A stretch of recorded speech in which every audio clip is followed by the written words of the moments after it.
Q5. I'll just give you a shot of the undercarriage to see what's going on here.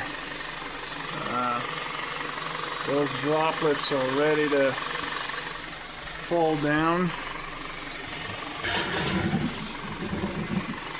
Basically, this engine is leaking from pretty much every single seal. It's in the front, on the driver's side, on the passenger side, and of course in the back too. You know what's in the back here between the engine and the trans? That would be the rear main seal, and it's just covered in oil. So in order to diagnose this accurately,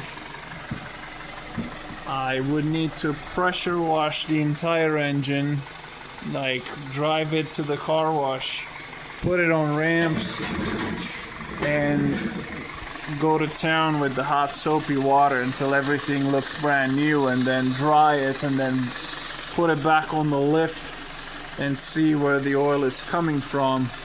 Obviously the oil is going to come from the top and run to the bottom. It's never going to go the opposite, so this whole thing is not going to come from the drain plug, right? What's up top there is a timing cover, the upper timing cover, the VVT solenoid. That one is leaking as well. This is the turbocharger here, which has also oil. This side worries me. This is where the oil cooler is, underneath the alternator AC compressor bracket. When that one fails, oil and antifreeze start mixing. Now this white residue, that's antifreeze. That's because the water pump started leaking, because the seal is soaked in oil. So it all spirals down and into this nightmare of a problem. It's dripping just from running at idle on the lift. Let me pause the video and I'll give you a shot of the top view as well. Also, both axles are completely destroyed. They are both clicking, not just one side. Looks like they are original, so they've done their job. Let me give you a top view. Alright, I shut the engine off because there's no point in it running. At the top, everything again is covered in oil. That's the PCV valve.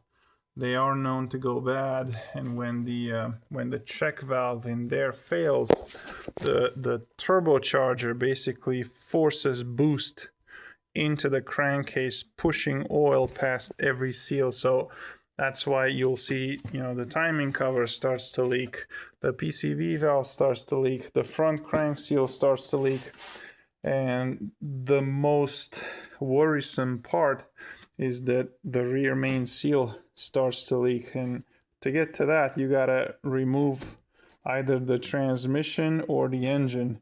Neither of those is a small, easy job. This solenoid at the top, this little black thingy, is also leaking. I don't know if you can see it. Yeah, it's all covered in oil. And then that's the oil cooler right there with all those vertical lines, all those plates. And you see all that is oil in the back. Let's see if I can zoom in a little more. Right there. In that hole, basically. So to get to that oil cooler, you gotta remove the intake manifold, the alternator, the AC compressor, the bracket with the oil filter housing, the water pump, because the water pump and the oil cooler are connected, which, you know, it's fine because the water pump is leaking anyway, so we're going to do that job anyway. And then a carbon clean. Yeah, there goes my flashlight. Coolant reservoir is extremely dirty. It's got oil inside. That's why it's browny looking, stained. Kind of like when a gasket goes bad and oil mixes with antifreeze. This is kind of what's happening here. And so everything in here is just filthy.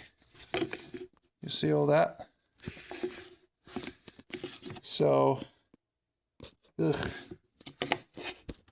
It's no longer coolant, it's like a chocolate, mucky, milky substance.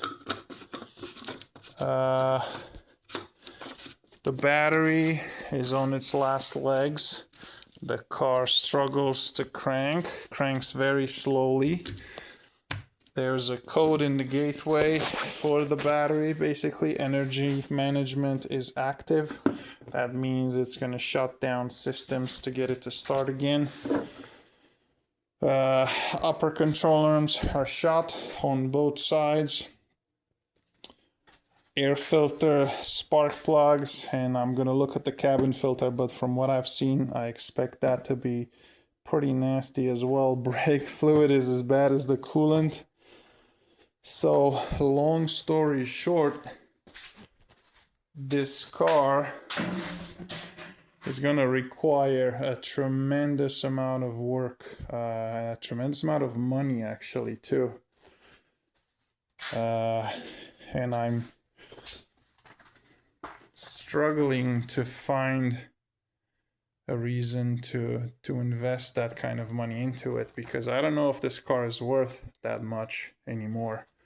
And I fear that the cost of repairs exceeds the value of the car. So I'm gonna start putting an estimate together and go from there. But so far, this does not look good at all.